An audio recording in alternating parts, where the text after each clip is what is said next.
Welcome to the JB's Powercast, your fast lane to industry news, local events, racing, aftermarket parts, and nearly everything automotive. The JB's Powercast starts now. All right, welcome back. Another episode, number 3, December 1st. December 1st. Fuck, time flies, man. It sure does. Yeah. I know. Although, I mean, you wouldn't know it. What was it, like 3 degrees out today? Yeah. +2, +3. Actually, just before we sat down, I was looking on, someone was posting on Facebook some of the temperatures in BC. Penticton Golf Course was 22 degrees today. Yeah. Crazy. Crazy warm. It's nice. I mean, you know, I would be totally fine if, like, this was basically winter. It's like, okay, it snows, we get a week, it's kind of cold, and then it's like, I don't know, between -10 and +5 for the next 3 months. Totally fine. Lots of snow at Christmas. Give the kids something to do outside, sled, that type of stuff. But yeah, I'm with you on the temperature. And then just kind of mild. It'd be okay. Yeah. Yeah. That would be ideal, I think.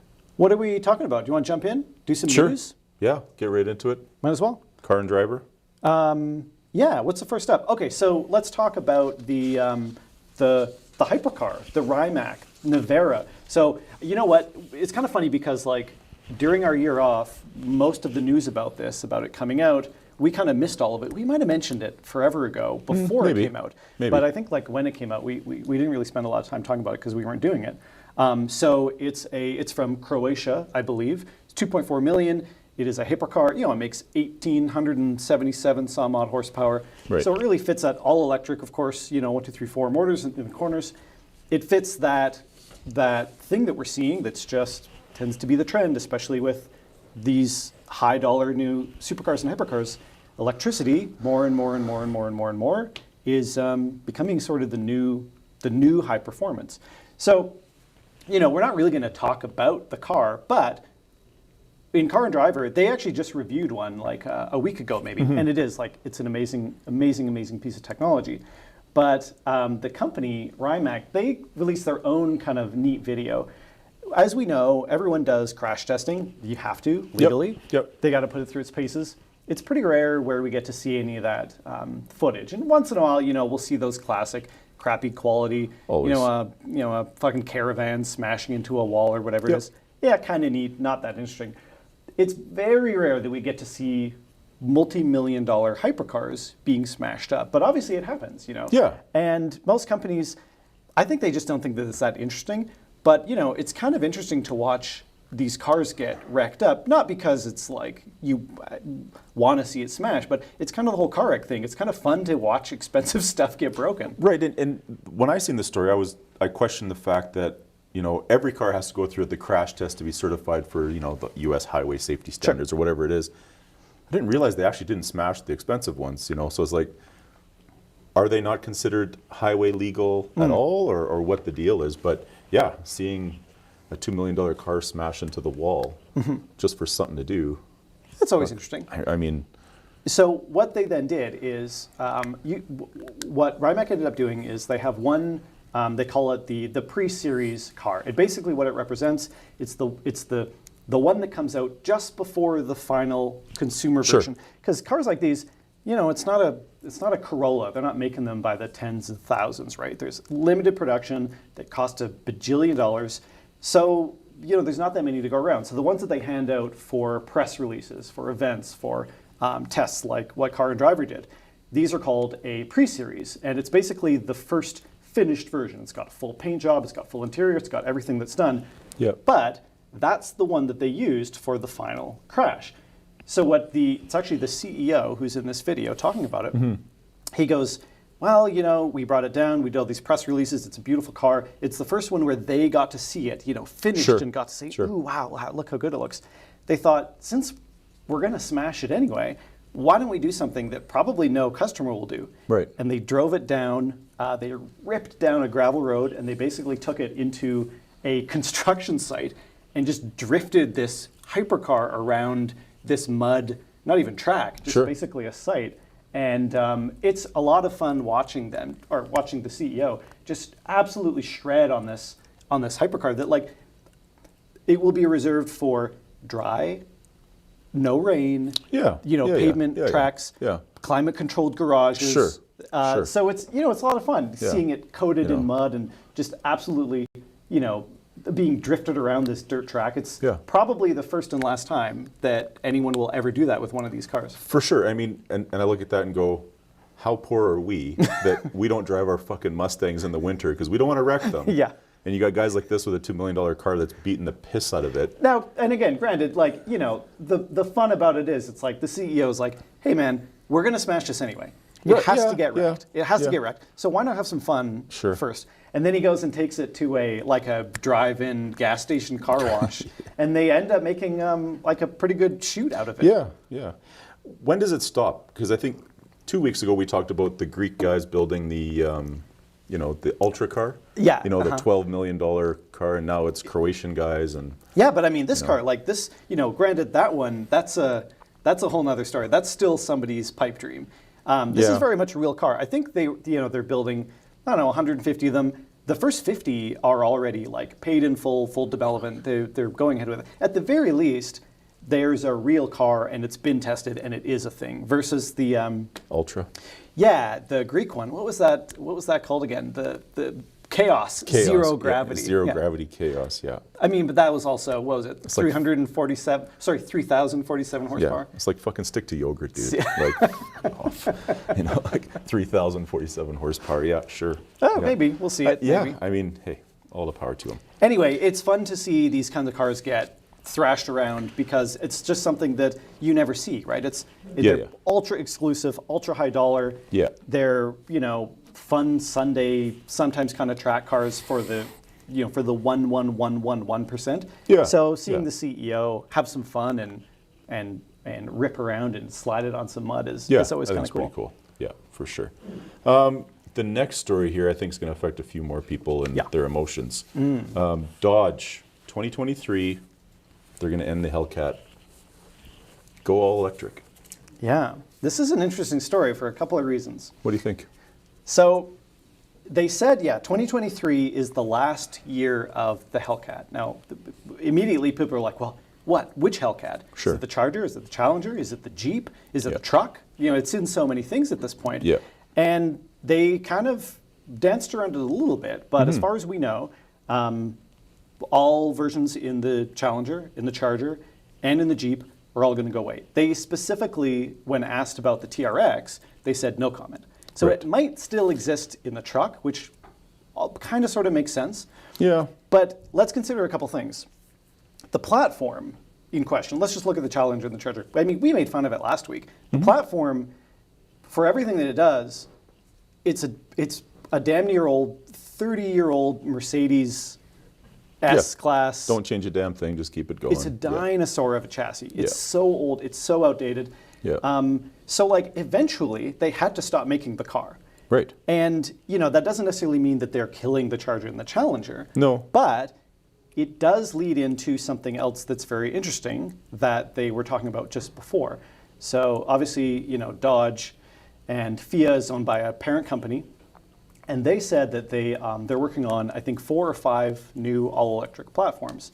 And piggybacking on that, Dodge said that they have a new fancy prototype that they have codenamed the E-Muscle, which, just as an aside, can we stop naming everything electric E? It just strikes me as such a, septuagenarian, oh, it's electric, so put an E on it, E-Muscle. Like the Mach-E. Mach-E. Yeah, I'm surprised that they didn't call it the E-Mustang. It's just we get it. Just call it something a little bit more original. I don't like the name. I think it's a stupid name. E-Muscle? Yeah, I don't know. I just can't figure out, why this all. It's not an all of a sudden change, but it's like, hey, we're going to stop right now and we're going to change it all. Is there not the consumer for the traditional pushrod V8 anymore? I mean, what are the guys in the fanny packs and the white socks going to do when they can't fucking buy a Hellcat? Well, it kind of leads directly into what they sort of teased. So we know that next year, 2022, the prototype for whatever this E-Muscle thing is going to be, whether it will end up being a replacement for the Charger Challenger chassis, which that's what I'm thinking it probably will, They haven't specifically said what it's going to be, but there's a little teaser video that comes out, and I actually like it because they're really, they're appealing exactly to their demographic. The video opens up with them going, Dodge is going to make an electric car? Right. And it's like, why would they do that? Dodge, the same, the company that makes the 800 horsepower, blah, blah, blah, and it goes on and on. What are they making an electric car for? And then the tagline is like, performance. And so you get this shot of these wheels doing this big burnout. And it pans out a little bit, and it's all four wheels doing a big burnout. Right. And then you kind of get these little sort of design cues that definitely, you get this shot of sort of a grille that is very kind of Charger-y, kind of old Charger looking. Sure. Very squared. So everyone is assuming that, the prototype will come out. It'll look probably very muscly. Mm-hmm. I mean, it's no surprise that like nowadays, you're going to make 1,000 horsepower with an electric chassis, like not that difficult. Sure. So probably easy 1,000 horsepower, four-wheel drive or all-wheel drive. I think that they are going to fully embrace this whole idea of like, yeah, we're making muscle cars. Yeah, we're in performance. Yeah. But it's like, man, to a certain degree, I mean, they're gonna tap that engine out. They've already squeezed out 800 and some odd horsepower from it, and they're not dumb, it's... No, they do the research. I look at it and go like, okay, I get the evolution of muscle and horsepower, and we talk about it and the change to electric, and I guess it's good for the environment, depending on who you ask. And, maybe, that's... fucking lithium, you still got to dig it out of the ground, and there's not that much of it, but hey, we're not engineers or scientists. But again, why is it that has to stop for this to go? Well, and that's what I mean, like, I don't know that it has to, because I think if you're going to make a high horsepower muscle car for that type of person, you've really only got to narrow it down. You can't have both offerings. And I think that represents a more viable long-term future, on a new chassis, a new power plant, a new powertrain, the whole thing, versus keeping this alive. And it's done well for them, sure, but like, again, the motor, it's impressive. It makes a lot of power. As we've talked about, I mean, the formula is the same thing it's been for the last 80 years. Yeah. It's displacement and it's compression, and it's shove the air in and make it spin and make some power. But it works. No one's debating that. Yeah. No one's debating that.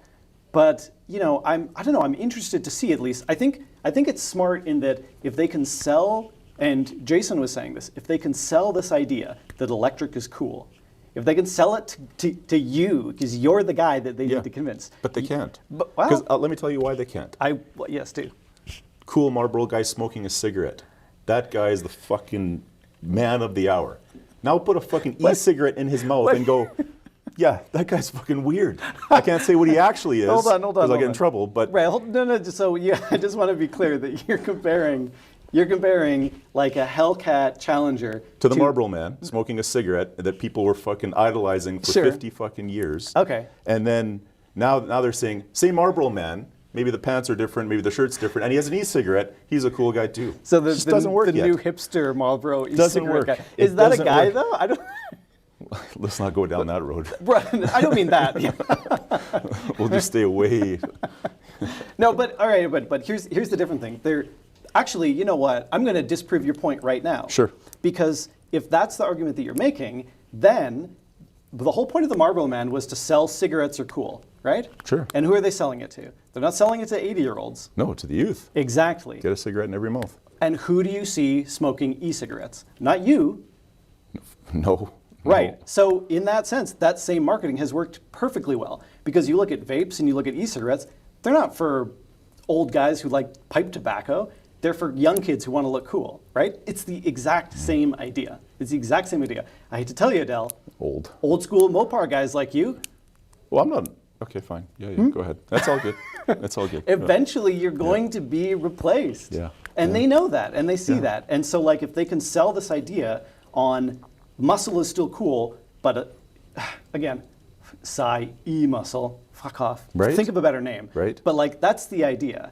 And if they can pull it off, they've potentially got this whole new crowd of people that are going to embrace this idea. Scares me. It really does. And like, Turning the TV off at my house. My son's not allowed to watch anything that has to do with electric anything. Yeah. I'll get him to work at Neil's shop and just fucking breathe horsepower and never think anything else. And yeah.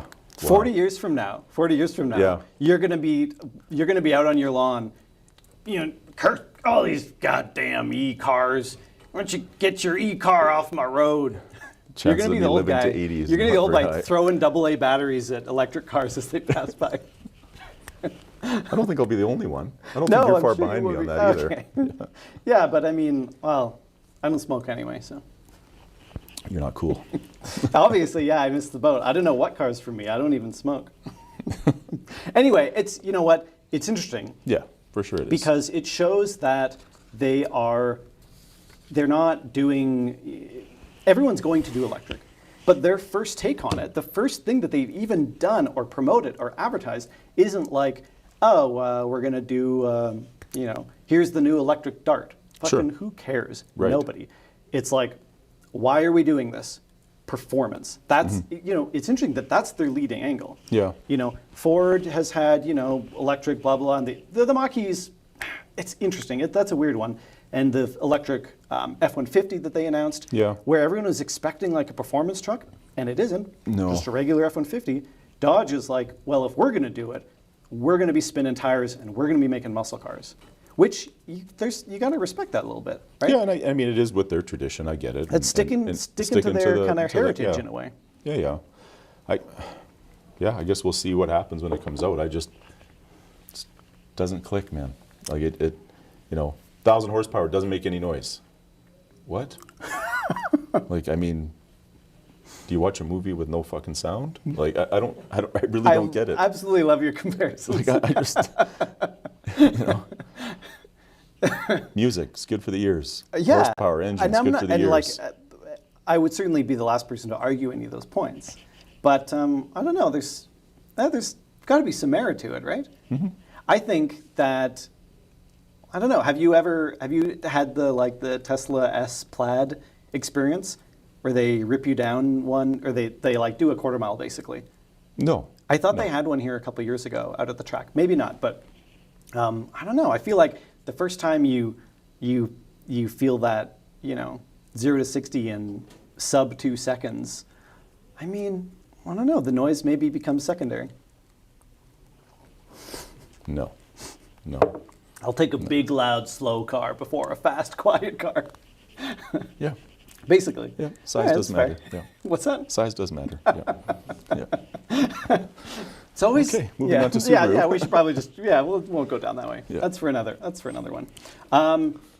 What's the last story? Well, you were talking to me about this yesterday with the Yeah. Subaru and the Toyota and performance numbers being close, but value not being there for one or the other. And I mean, this is kind of cracking into a whole conversation of like, man, I was saying to Steve earlier today, like, this conversation of like value as far Sure. as cars, like, Yep. what do you spend X on, and what does this Sure. much get you, Yeah. and value is only as what it is, Yeah. what it makes. This is kind of a good case of this. So the Subaru BSE and the Toyota 86, they came out as viable, front engine, rear drive, fun, sporty, 6-speed platforms, pretty cheap. But everyone kind of had the same complaint. They didn't go. Yeah, exactly. Right? They didn't go. That was kind of the big Yep. issue with them. So the new generation has just come out. They look good. They look just as good as the old ones, if not a little bit better. Yep. Steve and I were talking. I think the Toyota in the looks department just edges the Subaru out a little bit. I agree with that. I do. I think it looks a little bit sharper. But what's important is it doesn't like have super duper high horsepower increases. They didn't put a turbo on it. They didn't put a blower on it, which everyone kind of wanted. But the car itself is pretty damn quick. I'm just going to grab the numbers here, and I'm going to tell you why it's important. So the new one does 0 to 60 in 5.4 seconds, which is pretty quick for like Sure. a $30,000 car. Yep. That's a 13.9 second quarter mile. Again, stock, it's about 30-ish grand. It's Sure. not designed to be a super fast car. It's designed to be a fun throw-around car. Yep. Well, look at Toyota, right? So that's basically their entry-level sports car. Right. You jump up to the Supra. The Supra has a lot of baggage that comes with it. Sure it does. Part of that is what we talked about 2 weeks ago. So if we're comparing straight performance numbers, the Supra does 0 to 60 in 4.7. 4.7 versus 5.4. That's less than a second. Sure.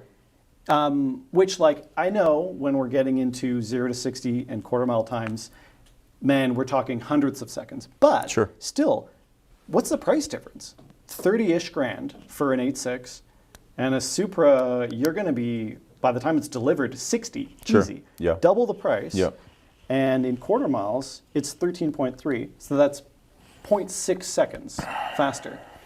So, like, Is it worth it? I don't know. That's just the thing. Is it worth it? Their entry level one has caught up so much that it's really starting to bridge the gap between these two cars. Yeah, yeah. And when I look at some of the images that Steve has had and we've looked at and gone through, it looks like a body kit and a wheel and tire package. Mm-hmm. That really, you could make it look very, very close, and to the person as you go by, really wouldn't be able to tell the difference. Right. Well, and what's interesting is, like, okay, so you want to buy a brand new 8.6, and you've got, let's say you budget for a Supra. Sure. A Supra. You've got 30 extra grand. Could you put 30 into an 8.6 and have it outpace a Supra any day of the week? Fuck yeah, Absolutely, you could, Between yeah. power outers and suspension, Yeah. man, you could run laps around that, Sure. very literally. Yeah. So again, it kind of brings in this whole question of, like, value. And value, again, is always this weird sort of subjective Yeah. thing. Yeah, yeah. But it's interesting to see these cars start to catch up. And the one thing that's always been sort of, the stigma about both of those cars, the 8.6 and the BRZ, is that they just weren't quite fast enough. Sure. But they're actually catching up to a car that is generally considered to be a pretty fast Yeah, performance car. the one to buy if you want the performance. Exactly, Yeah. the one Yeah. to buy. Now, and sure, there's something to be said for, are those for two different audiences? Probably. Yeah, The person yeah. who's shopping for an 8.6 is probably not shopping for a Supra. No, Because no, you're it's right. twice as much money. Yeah. So, it starts to question in, probably the things that are going to be making that up is, like, at the end of the day, I think the Supra now, in its current form, is a little bit less of a pure sports car. Sure. A little bit more of a luxury car. Right? Yeah, I don't think you're off on that. I think that's what maybe what the price difference is. But at 30 grand, man, what luxuries are they giving you that's Well, changing the price that extreme? and that's really that's exactly the question. Yeah, because, like, certainly it's not twice the performance. It's, No. It's a notch above, kind of. Yeah. So, like, I don't know. It's interesting to see them sort of chase their own tails a little bit. Sure. So your recommendation, buy the cheaper one, put the money into it. If it was me, yeah. Yeah, I'd buy the cheap one, dump the money in it, and then you've got, not only that, you've got a probably more likely one-of-a-kind 8.6 versus another Supra. Right, just like everybody else. Yeah. Or, the few guys that actually have them. Yeah. But yeah, I think in any case, and any time we go down this road of, like, what's your money better spent on? Sure. Would you rather, you've got 100 grand. Would you Yep. rather spend 100 grand on a brand new car, or would you rather spend 50 grand on a really good used car and 50 into it, or 30 grand, or 20 grand and have a crazy budget? It's always an interesting kind of game to play, but I think this Yeah. is sort of a good real life example of that. Yeah, but I think that's the rich guy, poor guy mentality that, yeah, instead of buying the $100,000 car that's probably still going to be worth 80 to 90 in 5 or 6 years, we're going to buy the cheaper one, put 50 into it, so we're at that 80 to 90,000. The car is actually only worth fucking 10, right? And we think we did so good when we sell it for 12 and say we did so well, right? Like I'm in the same boat as you. Believe me, I get it, but it's weird that if you buy the right one, you're good. Sure. Yeah. Well, and again, and that brings into the whole subjective nature of course it does. value. Yeah. Like you said, that $100,000 car is going to hold its value pretty well. The $30,000 car with 70 into it is going to sell for 25. That's right. And you'll be happy to get it. And you're going to brag at how well you did that. Yeah, you exactly. paid 30 for it and you got 25 for it. Yeah. Yeah. It is December. Yesterday we were talking about Christmas wish lists, things that you may or may not want. Yeah. wish in one hand, shit in the other, see which one fills up faster, that type of thing. Uh-huh. So we asked Steve what he wanted for Christmas. I don't know if everybody can hear Steve, but he has here, in case his significant other is listening, a blue carbon fiber steering wheel from NRG. Which That would look nice. That would look nice on the 780 film truck, the Danger Ranger. Uh-huh. And then you want to do a turbo Hayabusa swap for the truck, which would be awesome. That's a very interesting swap choice. A turbo Busa swap into a Ranger. I mean, I fully support it. I don't want to do something normal. That's the thing. That's because fair. It's such an oddball piece that I'd be doing the truck a disservice by swapping in a Coyote or an LS.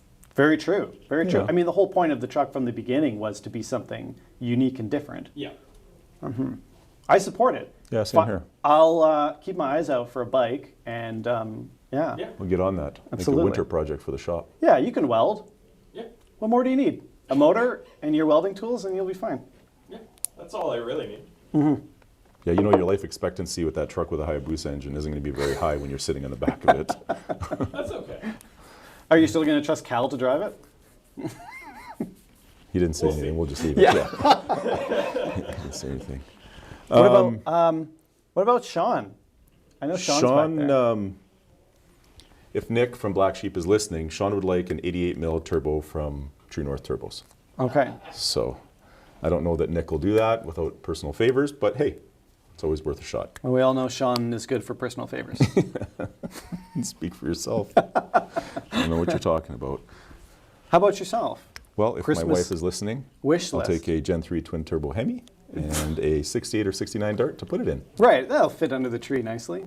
Doesn't have to. You don't ask for much, do you? I don't. You're a Well, I simple figure man. you reach for the stars and I'm going to get whatever the bill is for me to pay for it. Right, Yeah. yeah. Yeah.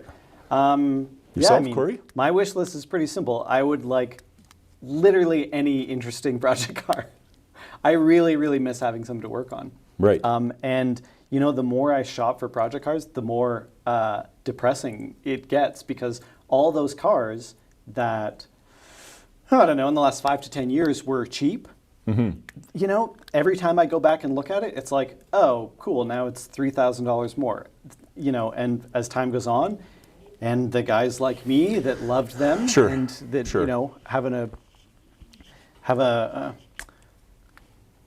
affection for especially, you know, 90s Japanese cars, they're just Sure. getting outrageously expensive. So Yeah, and I don't see them going the other way at all either. Like it just seems like constantly or consistently, you look, they're higher. You look, they're higher. Because, I mean, for the last few years, even when you sold the one that you had, yeah, I mean, you got a decent dollar for it, I think. And I got a fair value for it, and that was 4 years ago, and Sure. it's tripled in price. Yeah, there you go. Uh-huh.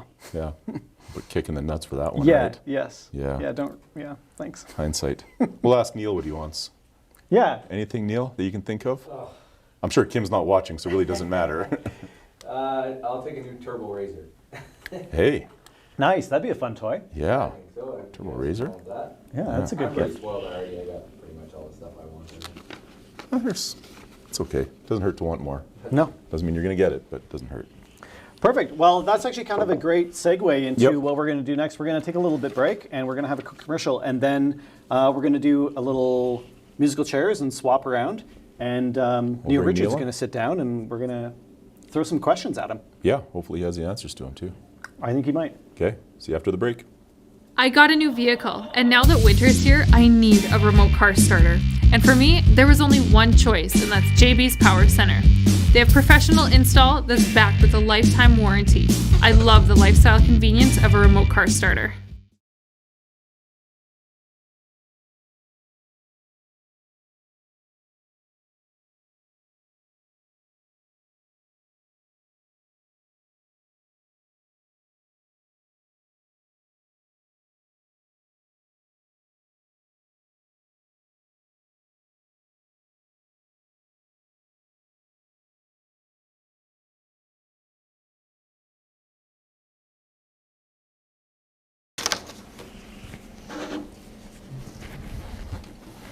Everybody good? We're back. I think we're live now.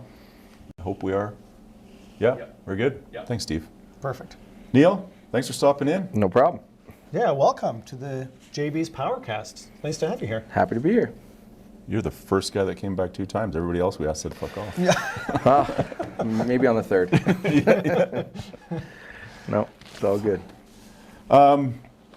So, Horsepower Solutions been around for a long time. How many years? 13-ish. Okay. Yeah, 13, 14. And this year, exciting year. You got a new location and a new piece of equipment. Yeah. We'll get into dynos as we go, but tell us about your new dyno and the new location. Yeah, so the new location is just here in the West End.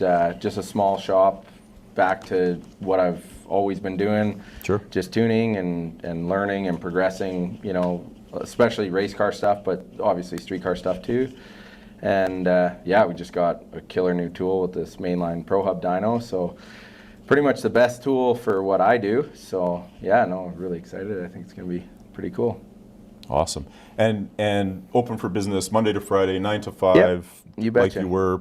Yeah. Call the number as they normally did. That's right. Yeah. Weekends sometimes by appointment. Try not to do too much stuff on the weekends. Ideally, normally we're racing or gone somewhere Sure. or whatever. Yeah. But yeah, Monday to Friday, 9 to 5, and yeah, you can get us on the phone, Facebook message, email, whatever works. Right? Perfect. And how are you finding? Again, we'll get into the dyno stuff, but brand new piece of equipment. Because did you buy your last dyno brand new as well? Yeah. You did? Yeah. And being that was 13 years ago or however long, have things changed into the new technology? Yeah, drastically. Okay. Yeah. I mean, the quality of this dyno versus our last dyno. The last dyno was also brand new at the time, but it's just in a different league, you know. Okay. And even quality-wise, build-wise, what it can do, you know, how it operates, all of it's just totally a different, totally different league. Great.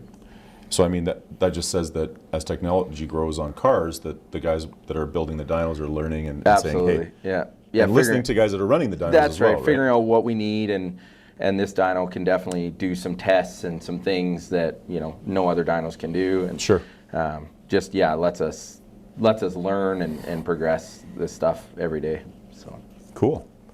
You just got back from Vegas, I know, because I was there. Yeah. Streetcar Super Nationals.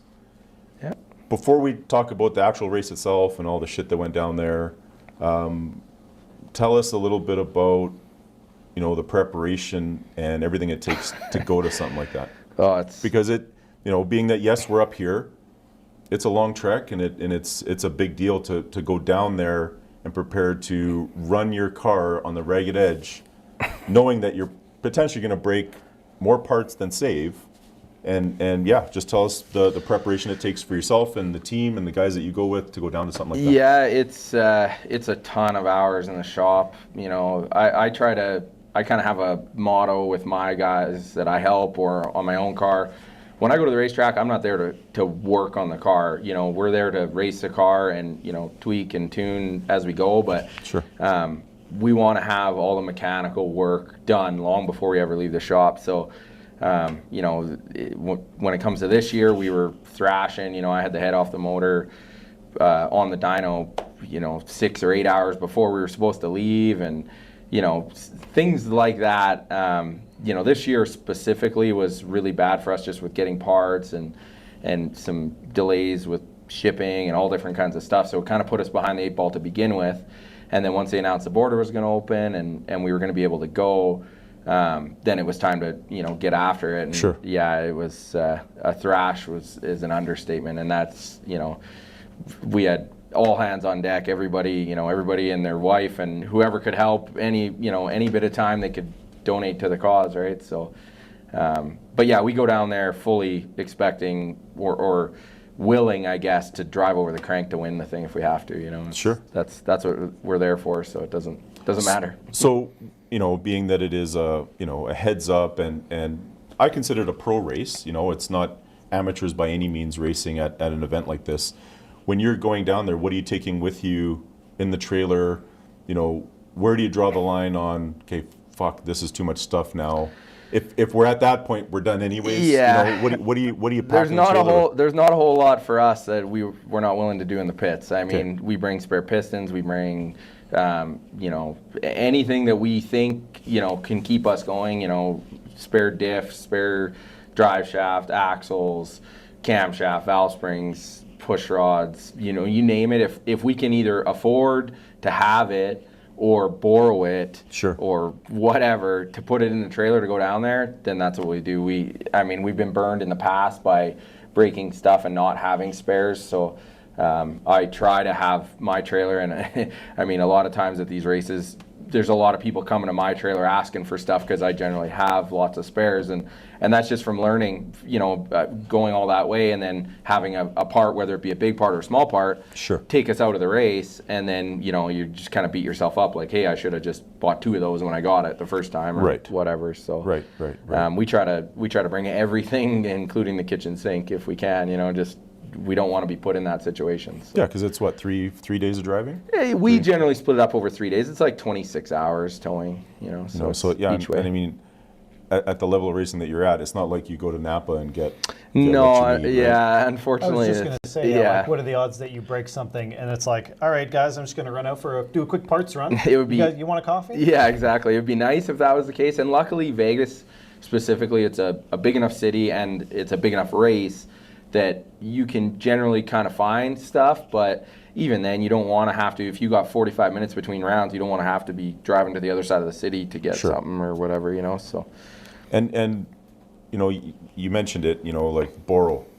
Even though it's so competitive, from what I've seen, being at some of the events that you're at and stuff like that, that you have stuff that you're willing to lend the guy that you might be racing a couple races down or in eliminations, and it's less about not wanting somebody to be next to you and more about, no, I want to race the fastest guy on the property. Absolutely, yeah. When we go there, we're ready to split You wanna everybody. compete. We're ready, we're ready to split everyone's wig, and I don't care, what they have or don't. And I'm not going to take the win over a part that I have in my trailer that can help them. That's just not how we operate. So we generally try to, if we can help somebody and keep them racing or whatever, or advice or whatever it comes down to, we try to generally help however we can, right? So. And I think the community the racing community is generally like that. Yeah, for the most part. There's some guys that are a little more, secretive, or, Sure. They look at it as if I don't give him these parts, well, then he's out, and that's one less guy I got to race or whatever. Yeah. But Yeah. I don't really buy into that. It's not kind of how I It's operate. not as good competitive. No, nature. it's not. It's not how you yeah. want to win. You don't want to win That's by right. default. Exactly. Yeah, that's the last thing. Yeah, right? I guess there's always going to be that person that wants to win by default. I guess not. Yeah. Yeah. There's always people. Yeah. So yeah, willing to take whatever parts you can down that you fill the trailer. And I know at this event you guys had the tranny out at one point right at the start, and you had other things going. Tell us about. So now you're there. You make your first pass, and Yeah, we had some kind of weird gremlins. We had a relay board screw up on us that was brand new, and the car had just got completely rewired and everything, and it was nothing in the wiring, nothing that we did, just something in the board had an internal short and was backfeeding, and caused some issues. Kept our dump valves on during a pass, and when you're making that kind of power, it just doesn't really work. So ended up hurting the tranny, pulled the tranny out, and then James and everybody, all my guys that were there helping. I think it was an hour and 45 minutes or 2 hours. We had the tranny out, rebuilt, converter swapped.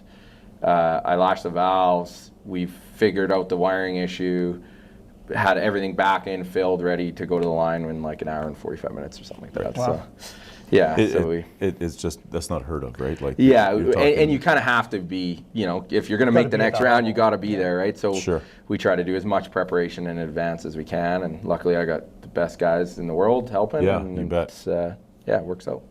Tell us about the race. It's Day by day, or however. I've been to a lot of drag races, and all sorts of races and motorsports, kind of all over the world, and helped customers and my own stuff, whatever. This was probably one of the most poorly organized and run events I've ever been to, which is unfortunate because we've always really looked forward to going to this race, and have been going to it for years and years now. We missed last year because of the COVID stuff and whatever, but in general, we try to go. This race was kind of destined to fail from the beginning. If you looked at the number of cars that they allowed in and allowed to double enter, there was no way that it could ever Sure. be completed. And that was before all of the issues with oil downs and no tech and stuff like that. So I mean, as far as the race itself goes, yeah, it definitely wasn't ideal. I mean, you're in Vegas with your friends, so we always, make sure we have a good time regardless. But Right. yeah, when it comes to the actual race, it was a cluster right from the start. I'd say, Yeah. So Thursday you got one pass?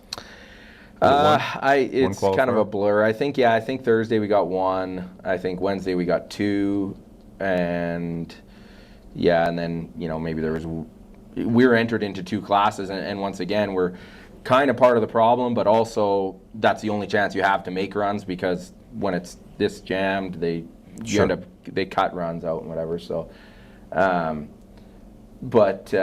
yeah, so I mean, 1 or 2 runs a day, after traveling that far and sitting around. And I think the part that was most frustrating to me is the race organizers and kind of all that. The track crew does everything in their power. Those guys were working like 20 hours a day, 22 hours a day. And the track was on kill every time we went up there.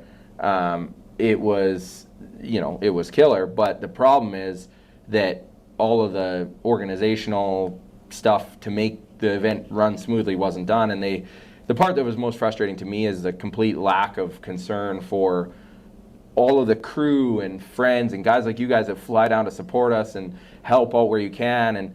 And they kind of just let everybody hang. They don't really, there was no communication. Like my crew, we didn't even get to have dinner together. The earliest we got out of the racetrack was probably midnight. And that wasn't even because stuff was broken and we were working on it. That was just because it took till that late for them to either finish what they were doing or cancel it for the day or whatever.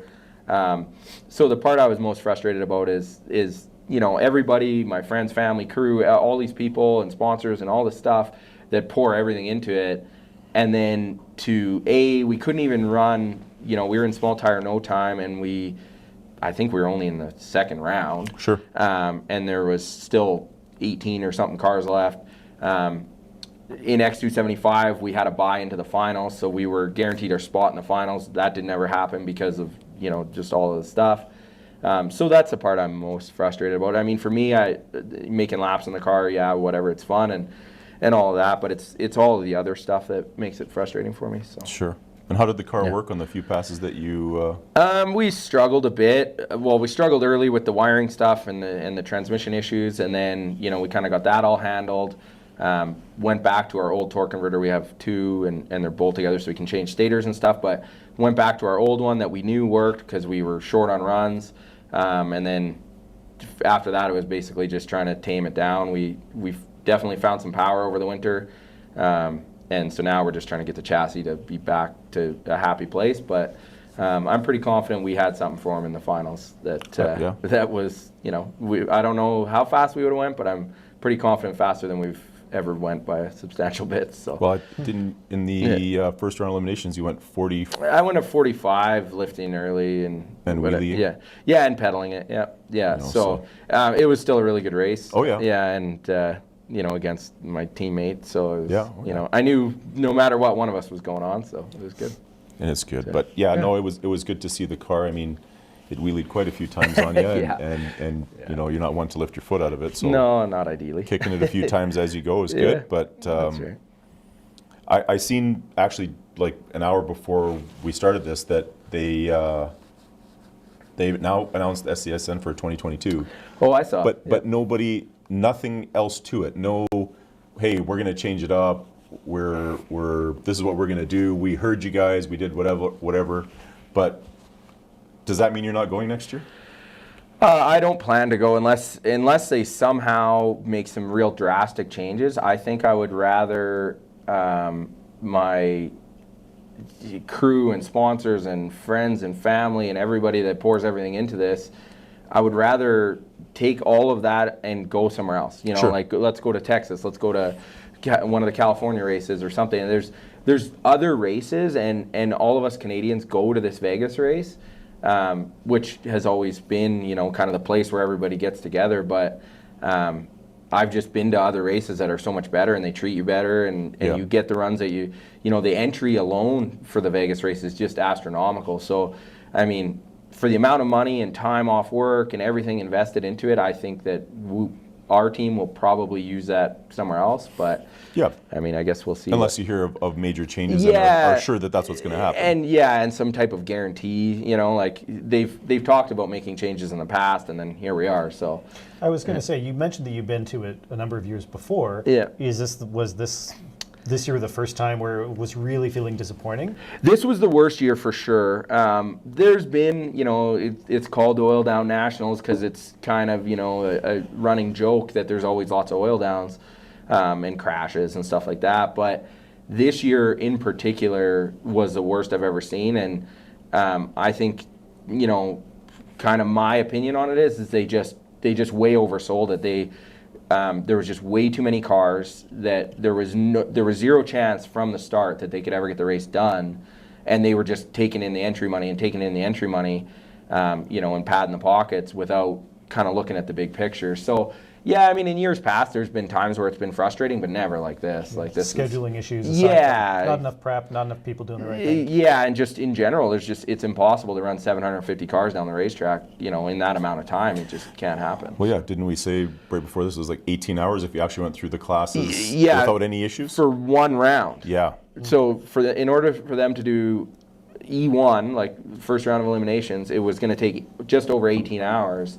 So it was never going to happen. Like there's not enough time unless the race was literally a week long. That'd be the only way you could get that done, right? So. And why do you think they didn't run it to Monday?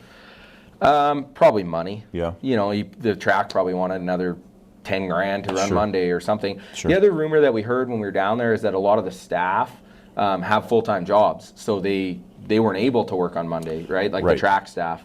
Right. So, you know, maybe there's some truth to that. I'm not sure, but Okay. yeah. Got a comment in Tokyo. Mike Collins, great guy, listens all the time, I'm sure. Yeah. He's more of a comment than a question, but yeah, But he's not wrong. he's not wrong. Hustled Deer has to get it back in, yeah. Yeah. You're absolutely right, Mike, absolutely. Yeah. And Joel, Yeah. why are Uncrustables so great? That's a question for the universe. It's some kind of magic mixture of peanut butter and jam that you have to taste to believe. I don't know. It's an American-only thing, and I'm guessing there's probably some stuff in there that's not great for us, which is why we can't get them here. But we always come home with as many of those as we can fit in the freezer. So. Yeah. You guys were eating quite a few of those. I think. Oh, they're the best. I think Jordan planned on living on those things for the entire 4 days. You probably could. Yeah. It's the perfect peanut butter and jam sandwich. It comes in a box. Yeah. Oh, look at that. Yep. It's a family affair. I get my cousin in on that, right? Yeah. We'll get the question here before we move on. As soon as Sean gets it up here. No. No, Uncrustables again, Sean. Yeah, they are great. Yes. Yeah. That's Sean personally asking. Yeah, exactly. Yeah. Yeah, he needs clarification. Tell me more about Uncrustables. His hands are shaking. He's like, Uncrustables, what is this? Yeah. This is magic. We're watching Sean Googling Uncrustables. They come in the like 3 or background. 4 different flavors. It's a whole thing. So from Chad Abagush, what can we expect for the future in local small tire racing, and how do you plan on staying out front? I plan on staying out front the same way that I got to the front, you know, just working harder. And I mean, we can't outspend everybody, but we can definitely outwork them. So I got a killer group of guys in my corner and have now for a while. You know, let's just say that the rules are probably going to change after this year. So we'll see what happens. You think they're going to restrict them some more? I think they're going to just, I mean, how heavy can they make me be? I mean, Oh, you're talking about you in we're particular. 3,400 pounds now. I mean, they're going to make us 36 or something. I guess we'll find out. But as far as the local small tire racing stuff goes, we've actually seen a fair bit of events popping up and, you know, guys supporting them. Like a lot of these local races have been pretty well received lately, and even things like that Miles of Mayhem and Sure. Sawyer's Drag Weekend when those guys were doing that. And there's starting to get to be a fair bit of good local racing, which is ultimately what all of us would like to see. I mean, we don't want to have to travel. Like our team, we only ever race in Alberta generally, you know, once, twice a year. Sure. After that, we're pretty much in BC or in the US, which is kind of which is kind of tough. I'm just laughing at John. Yeah. He's going to get the rules changed on me before we even unload the car. Yeah. I mean, yeah, I think that the local stuff is just going to continue to grow, and hopefully everybody can continue to support it, and we can get some, good prepped, fast local racing. It would be, ideal for everybody, I think. It looks like the car count is growing. Yeah, it seems to be dramatically. And the quality of cars. Exactly. Yeah, that's like probably a better the statement. cars that are coming out, and this is, I feel pretty proud that, coming out of our camp, we have some real serious cars, but it's not just us. There's serious, some really serious cars coming out of, BC and out of Manitoba and Saskatchewan, and all these guys, everybody's just trying to step their game up. And I said for years, when guys complained about my car being too fast or me needing more weight or this or that, from the beginning, I always believed I wasn't going too fast. They were just going too slow. And now it's proof is in the pudding, because now in our class alone, we have, let's call it 10, 12 cars that are, capable of 460 or faster. And locally that's fast. Like that's really fast, right? So, it's kind of anybody's game, now when we show up to these races, which is good, and that makes it better racing for everybody. So I think that some of these new cars coming out are going to be really setting people. So with saying that, let's say that there is 12 or 15 cars, for example, in that class, X275 that are capable of 460 or faster. Mm-hmm. Do you think there's going to be a class for the guys going 460 to 50? Yeah, ultimately I think where kind of people would like to see it go, and when I say people, I mean like just the kind of the guys I've talked to and whatever, is ideally they'll be like X, like what we run, and let's call it the 460 and faster guys run, whatever. And then there would be either like a B side or possibly like limited. Sure. The limited class is really cool, and it's a good way for guys to get into it that, maybe don't want to have to spend the, cubic dollars to get to that point. Yep. Ideally, I would like to see full fields of both of those, and I think that would be killer. If we can get a bunch of guys coming out, like like you say, maybe they're the little bit slower X guys, sure, and they drop into limited, and or maybe guys that are building new cars, they go, I don't want to go that extreme, and then they set it up more for limited.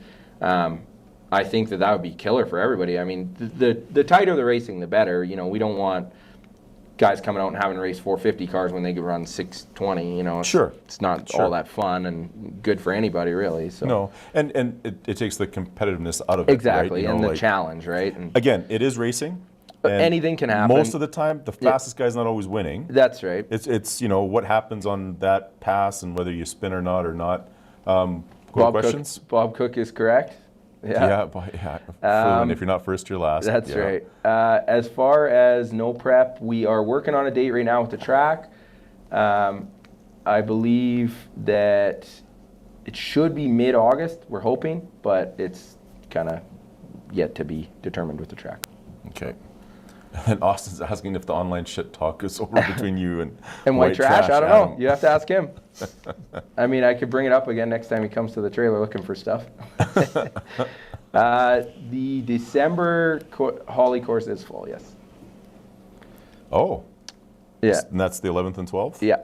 Yeah, it filled up in 3 hours, so it's fantastic. Why don't you talk about the Holly course and what you do? Yeah. So right now, for the last while now, I've been offering a Holly EFI Basics course, specifically for the Holly product line. I mean, I've looked at doing just like a general EFI Basics course or something like that, but the Holly stuff is really popular. They're generally pretty affordable, good way to get into EFI, and a lot of guys, they might have kind of an idea, but they're not really sure, and if they want to go in and change something or even just to get their car running, they're kind of not, they're reading on the internet, but sure. So the basics course, the idea is that I want anybody that comes and takes it to be able to tune their own car when they leave. Sure. And, maybe they're not going to be, if it's a whole new build or they have zero experience, maybe they'll still get somebody like myself or whoever to do a basic tune to start with. but they'll at least have the confidence to go in and make changes themselves Sure. after the fact. So, we do 1 day of classroom, 1 day on the dyno, hands-on, because everybody learns a little differently. You get a nice hardcover color binder that goes with it that you can look back at. And yeah, I think overall, we've had really good response. And I'm still in the process, and I know someone will probably ask, of an advanced course. It's so much stuff to put into one kind of course or couple days that I'm kind of struggling a little to get the content divided up as to what we're going to cover and not. Sure. But it is in the works. I have been kind of picking away at that, and I'm hoping to have I'm hoping to have that together, in the next little while here. So. With the December class all full, do you have plans to run? I mean, I'm sure you'll keep it going. Yeah, Are I you plan looking on at a doing date some for the more. next one? Yeah, I'm working with Brian and the guys at Performance Plus in Saskatoon. We're going to do one out there in January, like kind of mid-January. I think that one's probably also already full or close to. We'll probably do a couple out there, I'm thinking, based on the amount of people that Brian's got interested. And then as far as out here, just kind of playing it out. I've been doing them Saturdays and Sundays. I may offer some during the week. Sure. It's a little tougher for some guys to get time off work and stuff, but then again, it's also not easy to crush every single weekend either. So, Of course. So that's, as of now, I don't have another date planned for this year, like in 21, but Stay tuned, probably, I'm sure. exactly, probably just after the new year or something. Great. Yeah.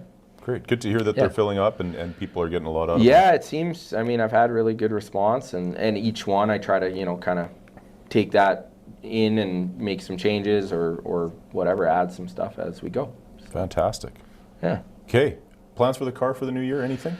I got a couple things that we learned in Vegas that, just some little stuff I want to change and kind of pick through. And like I say, we picked up a bunch of power, so we're just kind of dealing with that now. And it sounds, everybody's biggest thing is, oh yeah, I want to make more power, but you got to be able to use it. So just dealing with some stuff there to make better use of the power. And it's just some small stuff, pick away at it. Some stuff that I wanted to get done before Vegas that I didn't, and nothing really planned too major. Everything's new and fresh, other than these few passes in Vegas. So hopefully it'll stay that way over the winter and I can go use it. You stay in front that way, you think? Yeah, that's right. Great. Well, should we switch and talk about dynos a little bit? I think so. Oh. We have one question pop up here. In the course, how does the dyno session work? What's needed? What's the duration? So what I've been doing generally for the course is we'll use one person from the course, like, one of the attendees' vehicles. Like we used Adel's Mustang in one, we've done a bunch, we did Tokyo's and a bunch of people's. And what we'll do is basically the Saturday or the first day will be all classroom. We'll go over the entire slideshow and go all through the binder and kind of answer questions as we go. And then the Sunday or the next second day, everybody will show up, the car will be on the dyno, and then basically we start right from scratch. We build the tune right from the beginning all the way into, idle, wide open throttle, going through all that stuff, doing the fuel table, doing the timing. And then I kind of just, as we go, we take input from the course basically to find out what you've learned and Sure. make sure that you're, kind of confident in the changes. And then we'll make the changes together and you can see the results and either see how it does work or doesn't work and go from Perfect. there, right? So. Okay. Into let's talk about the new dyno in the shop. So you have a new Mainline Hub Dyno. Yep. So tell us about a Hub Dyno and how it works. Well, most people have seen videos by now on Fuel Tech has been posting all kinds of stuff, Sure. or there's starting to be in the U.S. at least there's starting to be a few of them around. Basically, as technology and time has went on, and all these cars start making more and more power, you can't really use a traditional roller dyno anymore. They're fine up to a point, and they have their place still. But the Hub Dyno just allows way better control, actually way more safety as well, and allows us to hold way more power. Sure. ours can do, it'll, depending on what you're doing and the gearing and all that stuff, but it'll easily do like 3,500 if you're, making pulls or whatever. So it can do all that with no concerns of traction, no concerns of losing a wheel, any of that kind of stuff. So it makes it safer for you and the car. You can make full runs, so we can go right through the gear change. You can the tool itself, the things it can tell you. I've been running dynos for a long time, and Sure. I'm just scratching the surface of the stuff that it can teach me and teach and help improve these cars and programs. So the future for what we can do with it, I'm really excited about, just figuring out and learning, and just we can test things to the nth degree and see what does what, and how does the converter work on the gear change, how does if I want to run it on 2 nitrous systems in low gear and then 3 or 4 in high gear, what does that do? Or Sure. It gives us lots of options to do that stuff and test it in a controlled environment instead of going to the racetrack and wasting tires and everything else, right? And it's been really good for that. So. And that hub dyno, that's just as accessible for your average guy off the street with a street car, all the way up to serious competition. Pro mod stuff, whatever. Yeah. I mean, our dyno is definitely, I would say more often used for higher horsepower race type stuff. But that said, no issue at all. The first car I put on it made like 300 horsepower, so it's no problem at all. So you still get the same benefits even with a lower power street car. Like the load control on it is incredible, and it'll hold anywhere you want it to, anytime you want it to. You can pull the engine backwards if you want. It can do anything that you could ever need it to do. So whether it be a race car or a street car, you get that option to have full control. So we'll get Steve to queue up the videos that we have loaded up here for the dyno that we took and that you sent us and stuff, so everybody can get the idea if they haven't seen a hub dyno or a drum. And for me, I guess seeing the hub dyno work versus the drum is just it's hard to picture the car with no wheels on the back and these 2 boxes next to it, and versus the drum where it's like, did you check the straps and you do the extra did you click. get a flat tire or not? There's so many things that are different when you see it. But on a dyno, the person running the dyno is yourself or anybody else for that matter, whether it be drum or hub or whatever. Can you manipulate the numbers to can you change whatever it is? I'm going to say yes. Okay. Certain dynos are easier to do it on, and certain dynos are more famous for people doing them on. Okay. Every dyno reads differently, so comparing numbers from one to the other is pretty hard.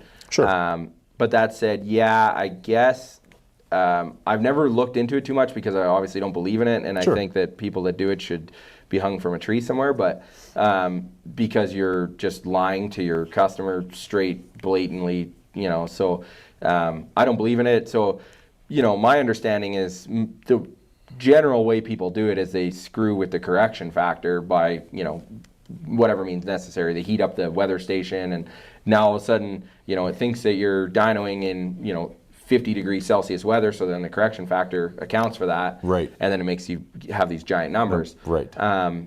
We don't ever operate like that. We don't believe in that, and not something that I would ever even entertain.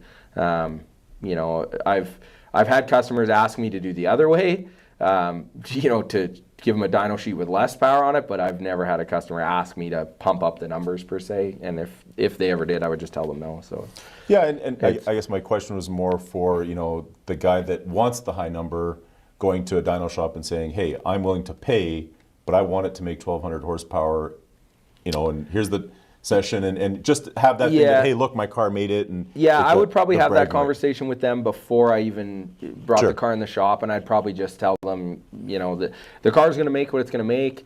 We can push it, we can tune it, we can do whatever we can to make it make as much as possible. Right. But beyond that, that's the end of the story, and unfortunately, a lot of times the dyno's a heartbreaker. Sometimes it's the opposite. We put stuff on and you're pleasantly surprised. But some. If some customers wanted that manipulation, they'd probably have to call someone else. So my car can't make 2,000 horsepower. Not right now. I mean, Sorry. Yeah, I can lend you my engine if you want. Yeah. No, that's okay. You talked about gear change on the dyno. Mm-hmm. Why can't you do that on a drum dyno? Well, I guess you potentially could. If it's anything that makes any real big power, you can't accelerate them from a dead stop on a roller like that without just smoking the tires. Right. The other problem is that now you're relying on some straps that, you know, some 6-year-old Chinese kids sewed together. Sure. That are going to hold the car from flying off there and killing everybody within, you know, a 10-foot radius. So it can get a little dicey, you know. I'm not saying that it couldn't be done. I just don't think I would probably. It's a safety issue. Yeah, it's a safety issue, and it's you're not going to learn anything because the dyno is not going to be able to hold the car back through low gear, both because of traction and probably just the way the load control is in the dyno. So you're kind of at that point you're just doing a burnout for fun kind of, and you're not learning anything. Whereas we can do a fully loaded pull right from the trans brake release. Oh, okay. And so you can have that thing just as if you're making a pass down the racetrack. So, you know, a lot of times on the dyno you won't find the same issues that you would find at the racetrack just due to load or due to, you know, different circumstances. Whereas with ours, we can load that thing right down to whatever we want, and you know, it can be like you're pulling a, you know, 30,000 pound trailer up the side of a mountain if you want, and you can make your pull last 3 minutes. Yeah, that's pretty interesting. You can give it some contextual data. That's right. Yeah, and you can make it. It just makes the data that you're getting and the tune work or work you're doing to the car a lot more accurate, because now, you know, if have a certain amount of timing in the engine or a certain air fuel ratio that I feel is safe, you know, on the dyno, because I made this little 2-second dyno pull with a roller dyno, then I take it to the racetrack and it blows the motor up. Well, with our dyno, you can make every bit as loaded pull as you were gonna the first time you go to the racetrack. So we get to find a lot of issues and stuff that I guess you wouldn't normally know before you went to the racetrack. So it can really help with that stuff. You know, like, hey, does my shifter work? Hey, does, you know, when I, whatever, you know, like when I hit my trans brake, does that work? Does my 2-step work? Does I pull timing after the gear change? Does that work? Does, you know, just whatever it may be, you can test all of that in the shop before you ever go to the dyno. And some things that we found that were actually really, you know, helpful safety-wise is we had a car, a turbo car on.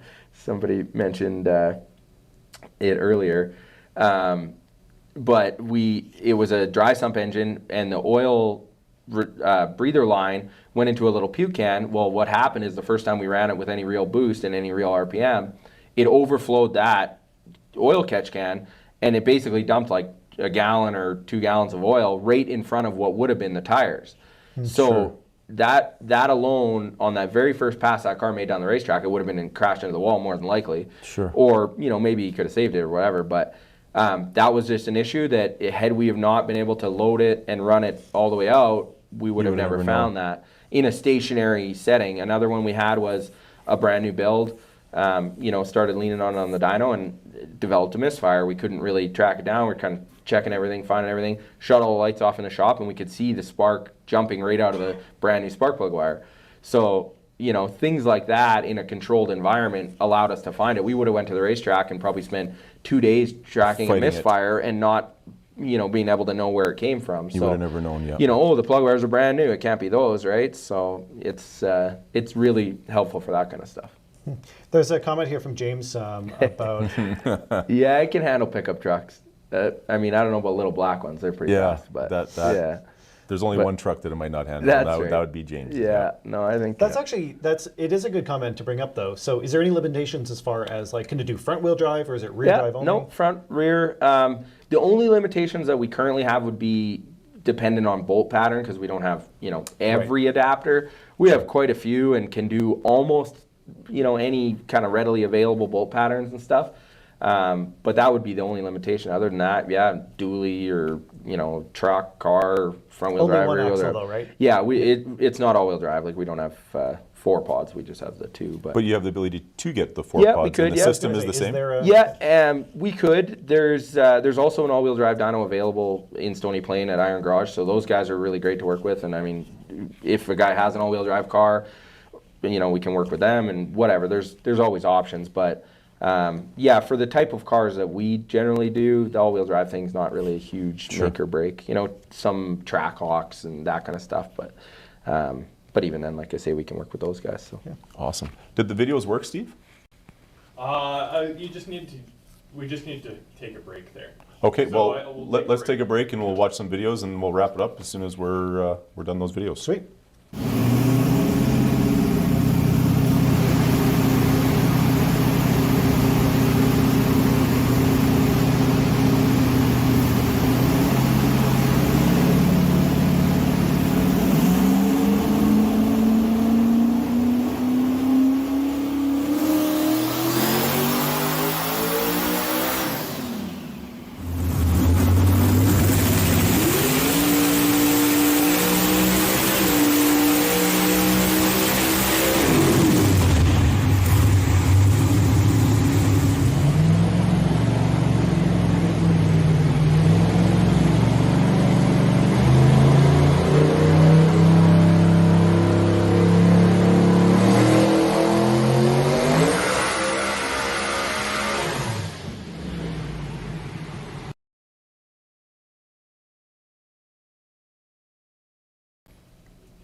Okay, we're back. Just finished watching your car actually make a hit there, and it made well over 2,000 horsepower.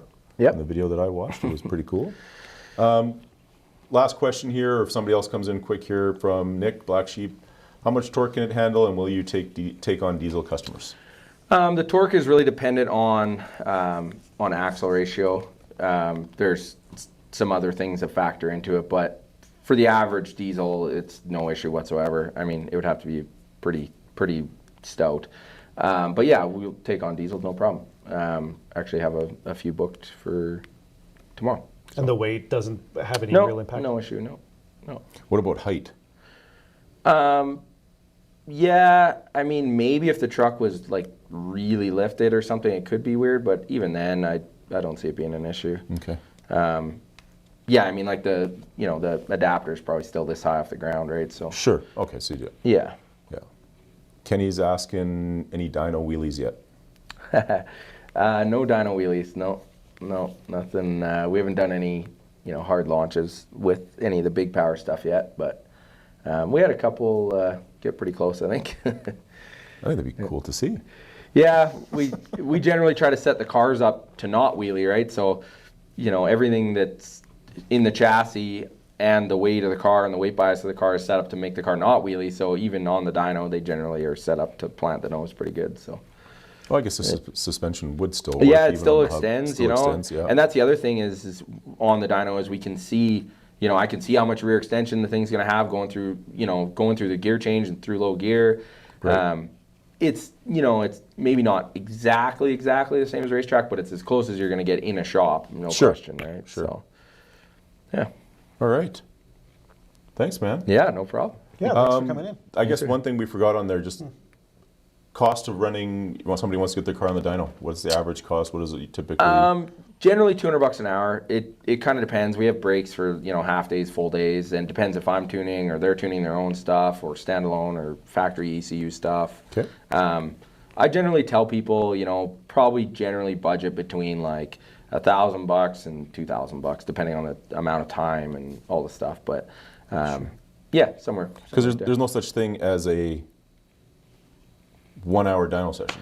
Like it not just doesn't really, exist, no. Right? And I mean, and if it did exist, would you want it anyway? Like, what are you going to learn? That's the problem. Yep. Some people that just want a horsepower number, then yeah, you can do that in an hour or whatever. But that's fairly, rare. No, yeah, it's a little more rare for sure. More people are wanting tuning and things like that. Sweet. Well, before we let you go, want to make sure we get the plug out. So Horsepower Solutions, where can everyone find you? Facebook, Instagram? Yeah, Facebook, Instagram. Our website's just www.horsepowersolutions.ca. Phone number is just 780-482-DYNO, so 482-3966. Nice. And we have on our new website, we have an online booking deal, so you can see what's available for time slots. And then it'll notify me, and then I can get in contact if there's questions. Other than that, watch for more courses coming up, and I think that's it. Awesome. Thanks, man. Yeah, Appreciate you coming by. Thanks Thank again. you. Thanks and for we'll having see me. you guys in a couple of weeks. Yeah. Thanks for tuning in to the JB's Powercast. You can find us live on Facebook, YouTube, and Twitch. And if you're a podcast listener, you can find us on most popular platforms. The JB's Powercast has been a JB's Power Center production and is produced by Sean Landsman and Stephen MD, with hosts Corey and Adel.